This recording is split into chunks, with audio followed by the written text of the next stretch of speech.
Happy Sabbath. Salamat sa Panginoon at magkasama tayo. Salamat din sa Panginoon na kasama natin si Brother Alino, maging kanyang may bahay. Sister Renalyn at saka Sister Colleen. Oo. Bagamat yung araw na ito ay special sa Panginoon kasi sabi niya nga banal na kaarawan. Pero mapalad kayo sapagkat patuloy kayong nakikinig ng kanyang salita. Ngayon sa atin pong pagpapatuloy ay nais ko pong aralin natin itong tungkol po sa asawa ni Lot. Remember Lot's wife. Sinong nakaalala kung anong nangyari sa asawa ni Lot? So alam natin na yun ay nagiging haliging asin. Diba? So bakit kaya nagiging haliging asin siya? Anong nagiging niya? Pagkakasala. Kasi sayang naman, nakatakas na sala sila pero bakit yung kanyang asawa ay hindi niya nakasama sa pagtakas? So yan po yung ating pag-aaralan ngayon at ating balikan po yung sinabi sa Key-text na mababasa po natin sa Lucas 17:32. Remember Lot's wife. At sa verse 33 sabi niya, whosoever shall seek to save his life shall lose it, and whosoever shall lose his life shall preserve it. So bakit kaya sinabi na kung sino yung nag-iingat ng kanyang buhay ay mawawalan, at sino naman yung nawalan ng kanyang buhay ay magkakaroon. So madalas po sa atin ngayon, ang tao ay nagsisecure ng kanilang future. Sabi niya, mag-aral ka ng mabuti para maganda ang iyong kinabukasan. So mas sinisigurado natin ang future. Pero hindi natin naisip na pagkatapos ng ating buhay dito ngayon, ano ang magiging future natin. So yun po yung dapat na magiging sa ating kaisipan. Karamihan kasi sa atin ay pinaghahandaan yung buhay sa kasalukuyan at hindi po pinaghahandaan ang buhay sa walang hanggan. So yun po yung dapat na magiging nanguna sa ating isip. At mapalad po itong bagamat sabi ko nga na narinig ko kanina yung testimony ni Brother Alino. Isang po yan, isang pagpapala sa Panginoon na yung hangarin niya na magpabautismo. Pero tandaan niyo po na marami po kasi na bautismuhan pero nagpapatuloy sa kasalanan. Maraming nabautismuhan pero tuloy-tuloy din ang kanilang buhay katulad ng dati na para bagang walang nangyari. Yung hakbang po ng pagpabautismo ay ibig sabihin nun, maghuhugas ka ng iyong sariling pagkatao. Kasama katulad ang niyan, lilibing ka katulad ng Panginoon. Kaya nga ilulubog ka sa tubig. Dahil pagbangon mo, ang sabi ng magiging bagong nilalang ka na. Yun yung sinasabi na, you must be born again. Yun ang hindi maintindihan ni sino yung nakausap ng Panginoon, Nicodemus, na hindi niya maintindihan bakit mabiging born again, ipapanganak ba muli ng nanay? Spiritual po ang tinutukoy dito. Kaya pag once na pumasok tayo sa spiritual na kalagayan, ibig sabihin, yung ating gawain dati ay kasama na nating inilubog sa kamatayan katulad ng kamatayan ng Panginoon. Kaya pagbangon natin bago tayong nilalang at ang ating kaisipan ay hindi na yung dati. Kung dati nag-iisip ka ng mga masasamang bagay, pagbangon mo pagkatapos ng bautismo, dapat hindi na yung ganon. At kung tayo man, isa po yun sa requirements na bago tayo papasok sa ganon, lalo na kung may mga kinakasama kayo, kailangan mauna muna yun. Kasi kung babautismuhan ka, lilinisin ka ng Panginoon. Patatawarin ka niya ng iyong mga kasalanan at magiging bagong nilalang ka. Malinis ka sa panahon na yan. Kaya lang, pag uwi mo sa bahay, kasi dahil hindi nga kayo kasal, kasalanan yun. So nagkakasala ka uli. Kaya magpapatuloy ang kasalanan mo sa ganung kalagayan kahit bautismado ka na. Which is hindi yun ang gusto ng Diyos. Ang gusto niya na pag once na humakbang ka sa pagiging bagong nilalang, kailangan talikuran mo na yung mga magiging hadlang at magiging dahilan ng kasalanan. So, nire-require po namin na kung may kinakasama, kailangan makasal muna kasi yun ang magdadala sa iyo na pagwas na nabautismuhan ka na, magiging tuloy-tuloy ang paglilinis sa iyo.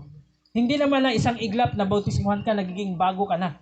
Kundi makikita mo doon kung ano pa yung mga hakbang mo na dapat gawin. At least, yung unang paghakbang mo ay simula yon na gusto mong tahakin yung landas patungong langit.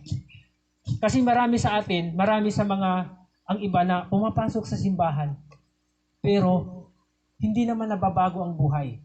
Walang planong baguhin ang buhay. So sa madaling sabi, ano ang piniprepare natin? Bakit tayo pumapasok sa simbahan? Sabi ng Panginoon, ang iglesia ang maghahanda sa atin patungo sa langit. Ituturo niya ang daan patungong langit.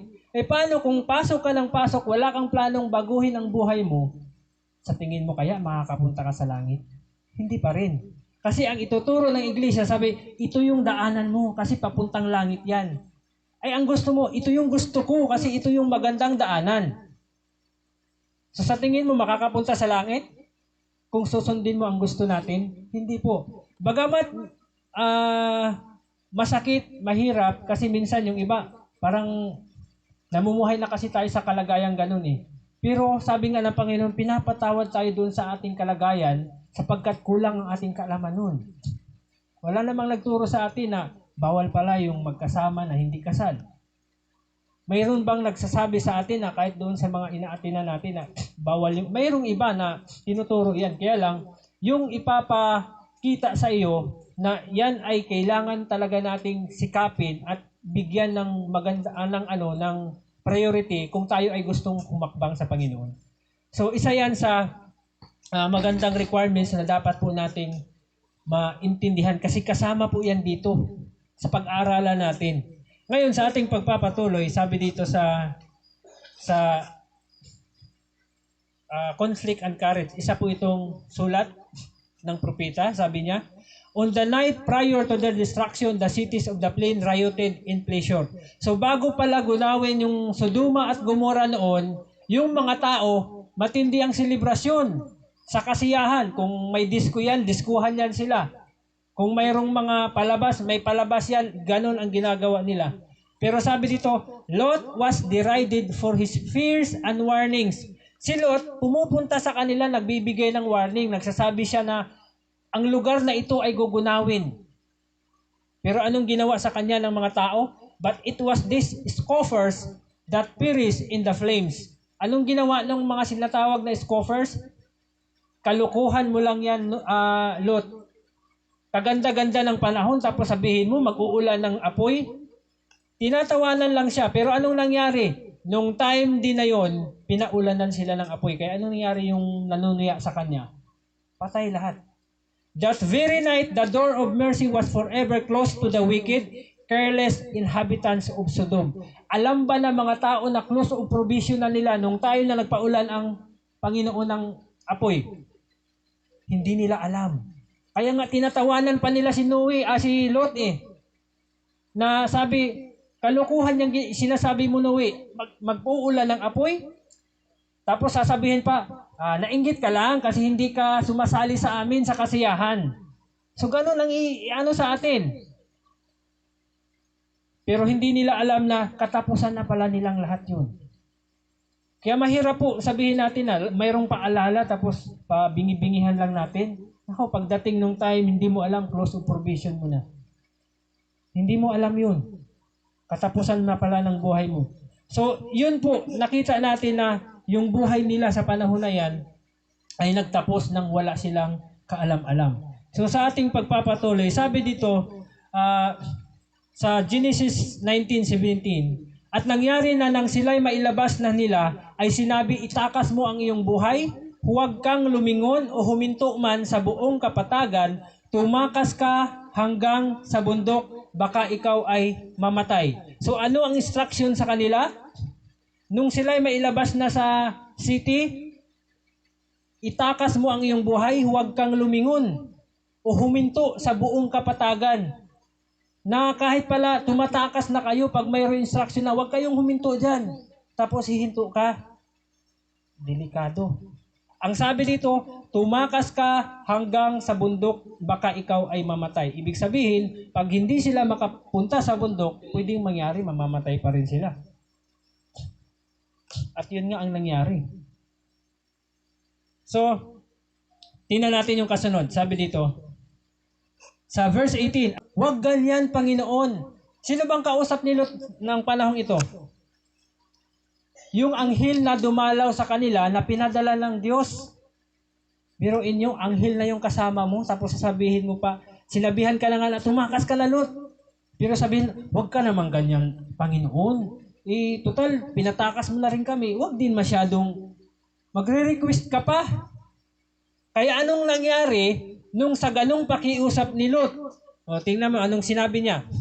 "Narito, ngayon, ang lingkod mo ay nakasumpong ng biyaya sa iyong paningin at pinakalaki mo ang iyong awang ipinakita sa akin sa pagliligtas ng aking buhay.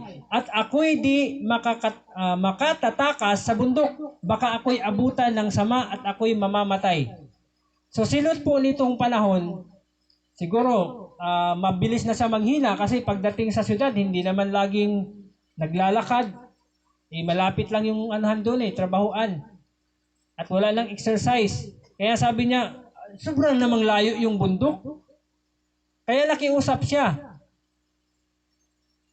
Pero makikita natin mamaya, kung si Lot pala ay nagpakita kaagad siya ng katapangan na sumunod na hanggang sa bundok sila, hindi pala sana madama yung asawa niya. So tingnan pa natin yung kasunod. Sabi dito sa verse 20, "Narito ang bayang ito ay malapit takasan at maliit, o tulutan mong tumakas ako roon. Di ba yao'y maliit at mabubuhay ako?"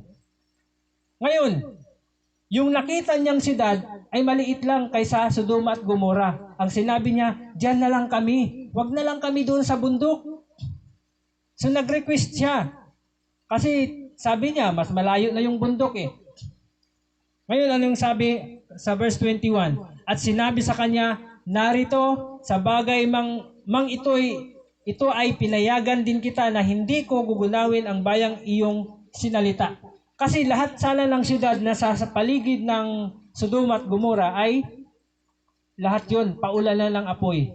Kaya lang nakiusap siya. Pero ang problema, tinugon ang kanyang pakiusap, ang problema, ang kanyang asawa. Kasi ganito ang nangyari sa asawa niya. Sa chapter 19, verse 26, "Datapwat ang asawa ni Lot ay lumingon sa likuran ni Lot at naging haliging asin." So ang instruction sa kanila, huwag kayong lumingon. Tumakas kayo hanggang sa bundok. Bakit kaya lumingon ang asawa ni Lot? Kasi huminto sila dun sa kapatagan. Di ba nung sinabi niya, dito lang muna kami. Hindi sana matukso yung asawa niya lumingon. So yun po ang nangyari. Kaya yung instruction napakasimple lang. Huwag kang lumingon. Pero nung lumingon ang asawa ni Lot, nasa pagtakas na kayo. Parang kaisipan mo, nakalabas na kayo sa Sodoma at Gomora, nandun na kayo sa pagtakas na, tapos doon na lang nagkamali pa. So sayang naman. Kaya nakakatakot yung binigay sa iyo yung katotohanan, nasumpungan mo ng katotohanan, tapos nag-back out ka. Nako, delikado po yung ating kalagayan yan. Kasi bakit? Hindi natin alam, baka sa sunod na buhay, sa sunod na araw, hindi na pala natin masumpungan yung katotohanan. Ngayon, sabi dito, tingnan po natin yung kasunod na mangyari. Sa conflict and courage, sabi niya, "The fugitives ventured to cast Lot backward to the doomed city, and she became a monument of God's judgment." Naging monumento siya, nagiging haliging asin. Sino yon? Yung asawa ni Lot. Bakit kaya? Anong dahilan bakit nagiging haliging asin ang asawa ni Lot? Unang-una kasi lumingon siya. Pero maliban dun, mayroon bang kasalanan din si Lot? Mayroon. Sabi dito, if Lot himself had manifested no hesitancy to obey the angel's warning, but had earnestly fled towards the mountains. Kasi nga, ang turo sa kanila hanggang sa bundok, pero ang sinabi ni Lot, dito na lang kami sa maliit na syudad. So doon natukso yung asawa niya na lumingon. Kaya kung hindi, nagpatuloy-tuloy sila sa bundok, hindi sana lilingon yung asawa niya kasi tuloy-tuloy ang kanilang pagtakbo. Ngayon, sabi dito, without one word of pleading or remonstrance, his wife also would have made her escape. Kasama sana pala makatakas ang asawa niya kung hindi siya tumpik-tumpik. Ang sabi niya kasi, okay na siguro dito, Panginoon, kasi pagod na ako eh. Total, maliit lang naman ito na syudad. So doon sila nagtuloy. Imbis ang instruction sa kanila hanggang sa bundok. Ngayon, sabi pa dito, the influence of his example would have saved her from the sin that sealed her doom. So yun pa sana yung impluensya ng asawa niya na kung sabi na tumakas tayo hanggang sa bundok, nagtuloy-tuloy ang asawa niya, si Lot, nagtuloy-tuloy si Lot sa kanyang pagtakbo, kasama sana ang asawa niya kasi hindi niya man hayaan yung asawa niya hindi makasama. Kaya lang, doon pa lang sa pagtakas nila, nagsabi na si Lot, diyan na lang kami. So yung asawa niya parang nakampante din. Okay lang pala siguro. Ngayon, sabi pa dito, but his hesitancy and delay caused her to light regard the divine warning. Kaya yung pagdili niya, na sabing wag muna doon sa bundok, dito lang muna sa baba, anong nangyari? Yun din ang dahilan na yung asawa niya, parang nakampanti, total, pinatakas na rin kami, siguro walang mangyari sa akin, kahit labagin ko yung sinabi na wag akong lilingon. Nakampanti siya. So yun yung sabi dito, while her body was upon the plain, her heart clung to Sodom and she perished with it. Kahit pala nandun na sila sa pagtakas, yung puso niya, nasaan? Nasa Sodom at Gomora. Kasi bakit? Marami siyang ari-arian eh. Kaya delikado po talaga na nagpundar tayo ng maraming kayamanan dito sa sanlibutan. Kasi pagdating na ikaw ay tumakas na, mahirapan kang tumakas kasi sayang yung kotse ko. Sayang yung mansion ko. Ano bang meron sa mansion? Marami.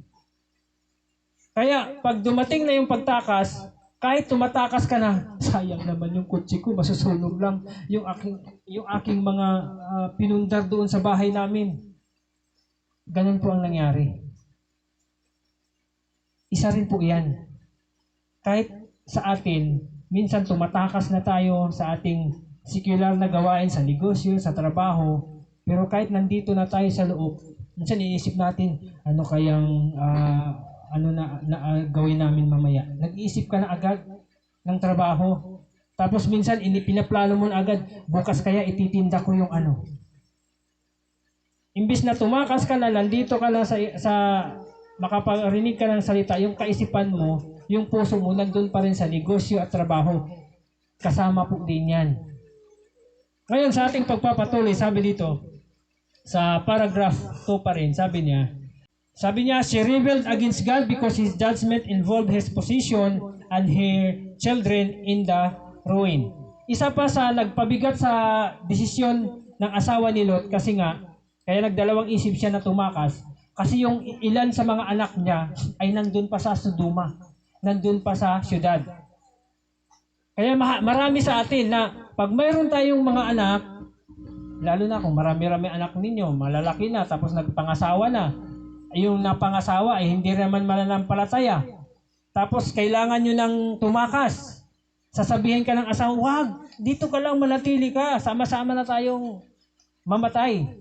Kasi mag-asawa magdamayan daw. Hindi, mapasama ka talaga kung manatili ka doon. Yun ang nangyari sa asawa niya. Kasi ang inisip niya, yung mga anak niya. Maliban doon sa kanilang mga naipundar, yung kanilang anak na nakapangasawa ng taga doon, isa din yun sa nagpabigat sa kanya. Kaya parang nagdalawang isip siyang tumakas kasi yung mga anak niya mapapahamak.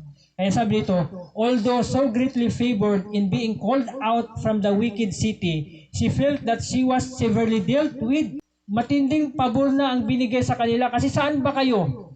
So ganun minsan ang ating kaisipan. Ganito po kasi ang nangyari sa asawa ni Lot. Sabi niya, bagamat madakilang pabor ang binigay sa kanila, pero parang ang bigat naman na maging yung kanyang mga anak, ang kanilang ari-arian na sunog lahat. Kaya sabi dito, because the wealth that it had taken years to accomplish, accumulate, must be left to destruction. Biruin nyo, ilang taon mo binuhos na makabahay ka lang ng bato. Tapos pagdating na nakabahay ka na ng bato, iiwanan mo kasi susunugin lang. Kaya bibigat talaga ang loob mo. Ang tagal mong pinuntar, ilang taon ka nag-overtime, sa trabaho, para lang makapundar ka. Pero pagdating ng kailangan mong iwanan yun. Kaya yun ang nagpabigat sa puso ng asawa ni Lot. Ngayon, sabi dito, instead of thankfully accepting deliverance, instead na magpasalamat siya kasi ligtas ang kasi di ba mayroong iba na, di bali na yung mga gamit, maubos lahat yan, lahat ng anumang mayroong ka dyan, basta ang buhay, hindi na pahamak, di ba? Mayroong mga ganun.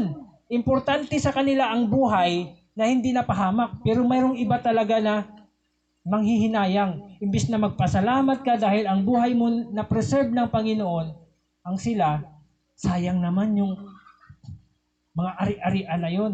Mas mahalaga pa sa kanila yung mga material na bagay. Kaya sabi dito, her sin showed her to be unworthy of life for the preservation of which she felt so little gratitude. Kaya yung ganong attitude pala, hindi yun karapat-dapat sa langit. Kasi mas bibigyan mo pa ng pagpapahalaga yung material na bagay kaysa buhay na walang hanggan. Yun po ang nakakatakot. Kaya dito, makikita natin na sa kalagayan ng asawa ni Lot, talagang pinahintulutan na siya na hindi makasama sa pagtakas kasi sapagkat yung kanyang puso, yung kanyang isip ay nandun sa kayamanan sa lupa. Ngayon, sa ating pagpapatuloy, sabi po dito, we should beware of treating lightly God's gracious provision for our salvation. Lalo na pag may nagsaba sa inyo, Brad, samba tayo kasi minsan lang tayo makasamba eh. Tapos marami ka pang dahilan. Darating yung time na bawat pag-invite sa'yo, marami ka ng dahilan. Kasi bakit? Pag once na tumatangging ka sa mga ganun, si Satan lagi kang lalagyan ng mga dahilan. Para pag may lumapit sa'yo, Brad, samba tayo. Hindi kasi, marami ka nang iniisip na dahilan. Bakit? Kasi pinagbigyan mo na si Satan eh. So bibigyan ka na ng mas marami pang dahilan. Ngayon, sabi niya, delikado pag ating binabaliwala lang yung biyaya ng Diyos, yung provision niya na binibigay sa ating kaligtasan. Sabi dito, there are Christians who say, I do not care to be saved unless my companion and children are saved with me. Yung iba, parang wala rin kabuluhan, maligtas ako, tapos yung pamilya ko, yung asawa ko, yung anak ko, hindi rin maligtas. Pero anong sabi ng Panginoon? They feel that heaven would not be heaven to them without the presence of those who are so dear. Parang pakiramdam mo na ang langit hindi magiging langit pag hindi ko kasama ang asawa ko, hindi ko kasama ang mga anak ko. Hindi po ganun ang sinasabi doon. Na bakit mapasama ka sa kapahamakan kung bibigyan ka naman ng pagkakataon na maligtas. Kasi pwede pong mangyari. Sa kaligtasan, hindi po kasiguraduhan na dahil mag-asawa kayo, pag naligtas ang asawa mo, ligtas ka na rin. Hindi po.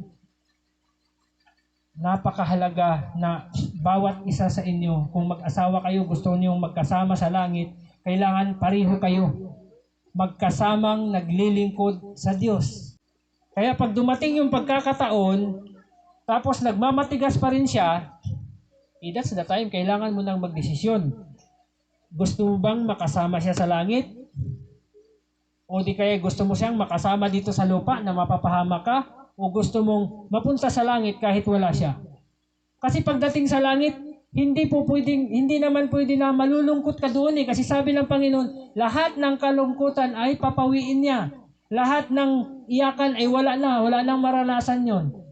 Ibig sabihin po, pag dumating sa langit, hindi na ilalagay sa ating kaisipan kung anong meron ka dati. Ibig sabihin, kung halimbawa may asawa kang hindi na naligtas, pagdating sa langit, aalisin yung kaisipan na yun. Kasi kung ilalagay pa rin yun ng Panginoon, mag-aalala ka lagi. Yung asawa ko, bakit hindi siya nakasama? So aalisin po ng Panginoon yon. Kaya pagdating sa langit, ang magiging kondisyon ng isip mo, ang paglilingkod sa Diyos at yung kung ano yung nararapat nating gawin doon. Para maintindihan nyo, bakit Brad, babalik pa pala sa lupa? Dito na lang ako mag-antay. Di ba? So ang gagawin po sa langit, sa pagbabalik ng Panginoon, dadalhin di ba yung mga matuwid at saka yung mga namatay na matuwid? Dadalhin sa langit kasama ng Panginoon. Mamumuhay sila ng 1,000 years. Ang lupa sa panahon na yan, sunog, walang itsura, kasi bomba roon, bomba rito, yung gera na sinasabi nating World War III, yung nuclear, mangyayari po yan at talagang madudurog ang buong lupa niyan. Kaya sa pagbabalik ng Panginoon, yung mga tao, bubuhayin niya. Yung mga namatay na masama. Kasi ang gagawin pala ng mga matuwid sa langit, huhusgahan nila yung mga masama na namatay. Kaya pagbalik nila, ipapataw na lang yung kung ano yung kanilang mga kasalanan. Kung ano yung pataw na dapat sa kanila. So ganun po ang mangyari. At dito rin sa lupa, babalik tayo na magtatayo ng bahay.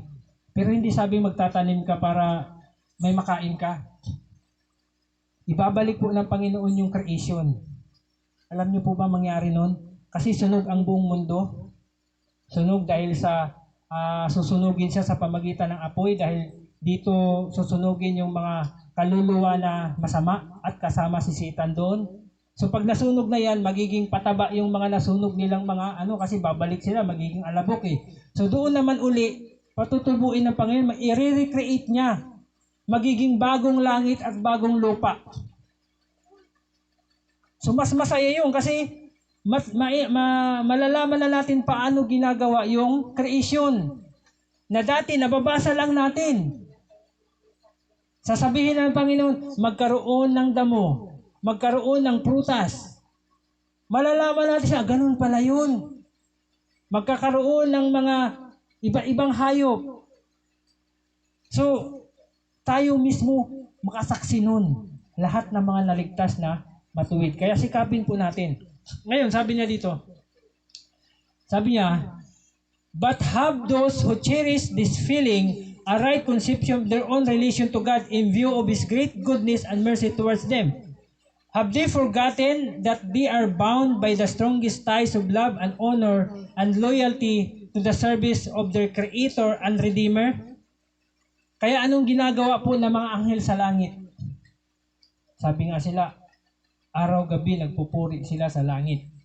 Sinasanay tayo ng Panginoon na may mga dati tayong kakilala, nakasama natin dati pero ngayon wala na.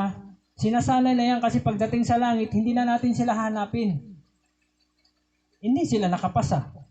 Kaya tayo dapat magsikap. Sabi dito, the invitation of mercy are addressed to all, and because our friend rejects the Savior's pleading love, shall we also turn away? So dahil ba ang ating kasamahan, kaibigan, asawa, anak, dahil nagpapabaya, nagwawalang halaga sa kaligtasan, kasama din ba tayo magwalang halaga? Hindi ba tayo magsisikap na maligtas din? Kaya yun po, ang kaligtasan ay hindi nakabase dahil matuwid ang asawa ko, matuwid ang anak ko, matuwid ang aking mga magulang, kasama na akong maligtas. Hindi po ganun. Pag ikaw ay nasa tamang edad na, kailangan mong magdesisyon para sa iyong kaligtasan. Ngayon, sabi dito, instead of the crowded city sa Adventist home, seek some retired situation where your children will be, so far as possible, shielded from temptation, under train and educate them for usefulness. So saan pala dapat sila dalhin? Bakit pagdating dito sa mapapansin niyo mga anak nyo, tinuturuan nyo sa pamamahay. Pero pagdating sa school, may mga impluensya na nadadalagal papunta sa bahay. Magtataka na lang, bakit ganito na yung anak ko? Hindi man ganito ang tinuro ko dahil yun sa impluensya ng syudad. Kaya sabi niya dito, the prophet Ezekiel thus enumerates the causes that lead to Sodom's sin and destruction. Anong naging kasalanan? Bakit pinaunlanan ng apoy ang Sodom at Gomorrah? Sabi dito, pride. Ang mga tao doon sa panahon ng ni Lot ay mapagmataas. Fullness of breed. Sagana sila. Pag sagana ang pag sagana ka sa pagkain, anong gagawin mo? Magtrabaho ka pa? Hindi. Hindi na. Sagana eh. Sabi pa dito, an abundance of idleness was in her and in her daughters. So yung abundance of idleness, sagana din sila sa walang ginagawa. Kaya pag wala kang ginagawa, nag-iisip ka, wala akong ginagawa, mag-TikTok muna ako. Wala akong ginagawa, ano kaya muna ako doon sa kapitbahay. Wala akong ginagawa, puntahan ko kaya muna yung kapitbahay kung madaldal din. Yun ang nangyari. Kaya naghawa-hawa sila sa kanilang mga kalagayan. Sabi pa dito, neither did she strengthen the hand of the poor and needy.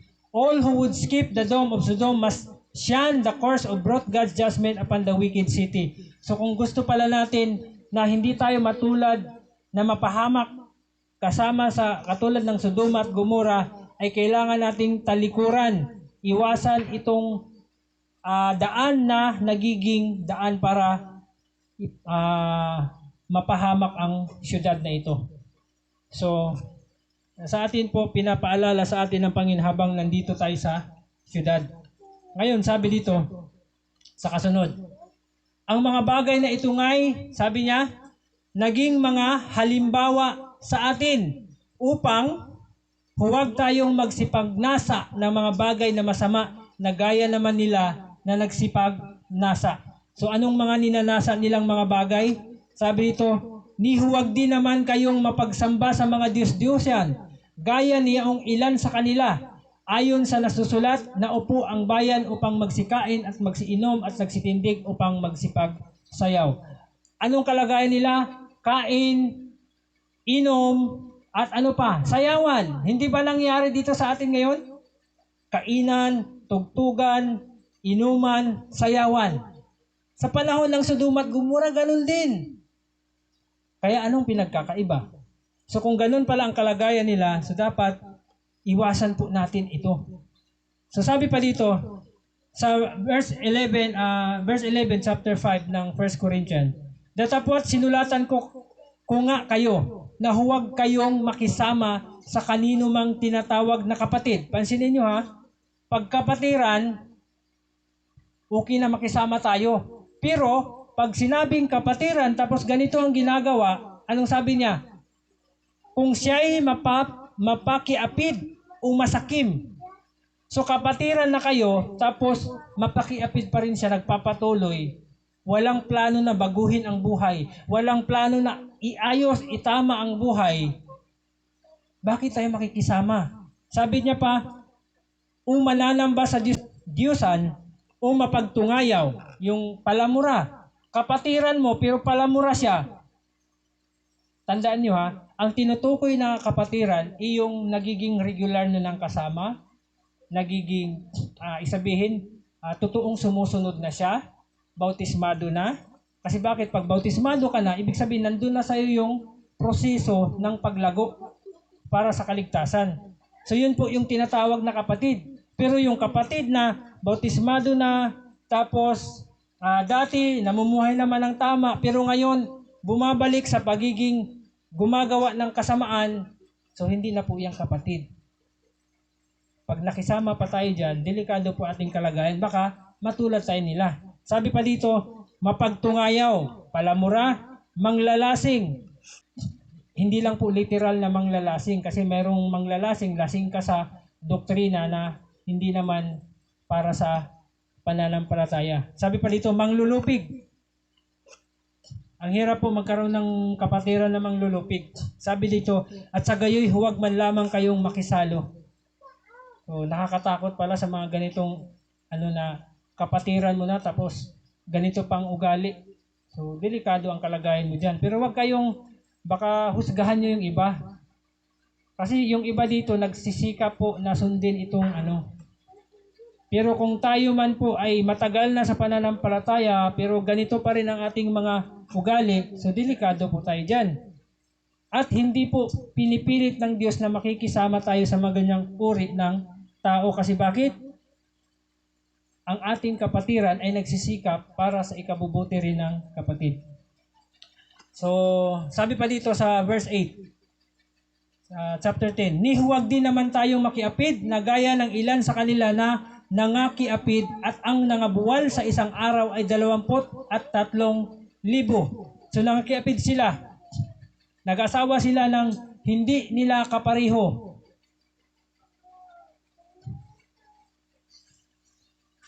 Ito po ang delikado.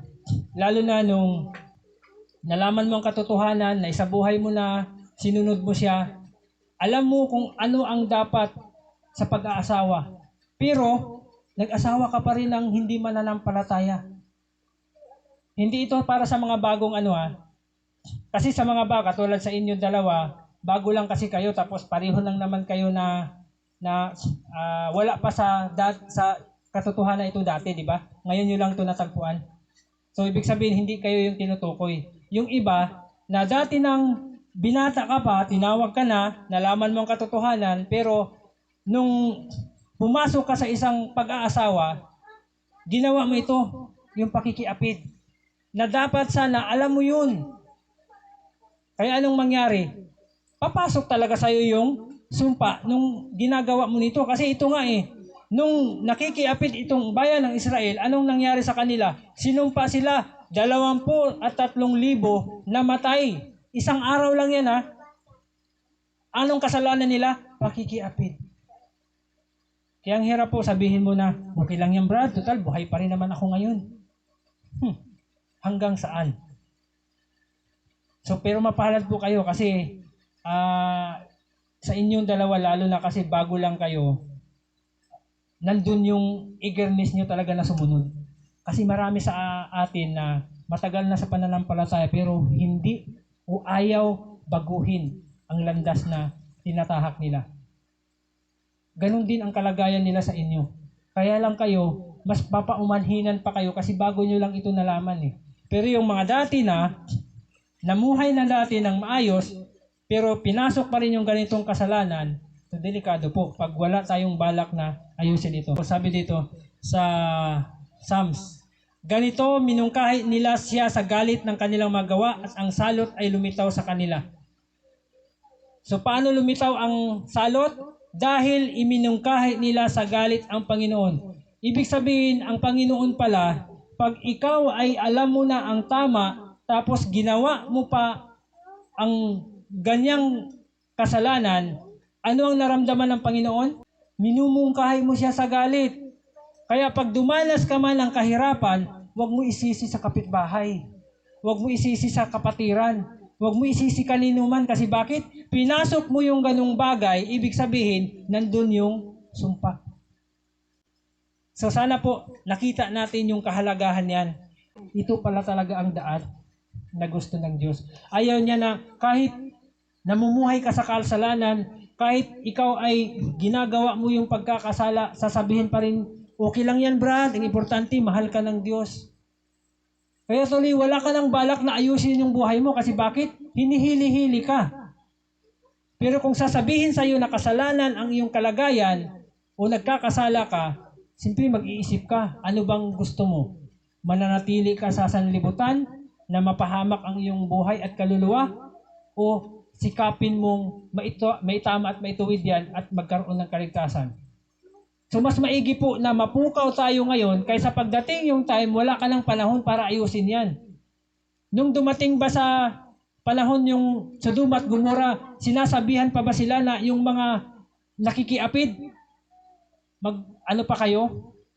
Wala na, dumating sa punto na cut off na sila. Paano kung dumating yun, walang pasabi? So delikado po na mag-easy-easy lang.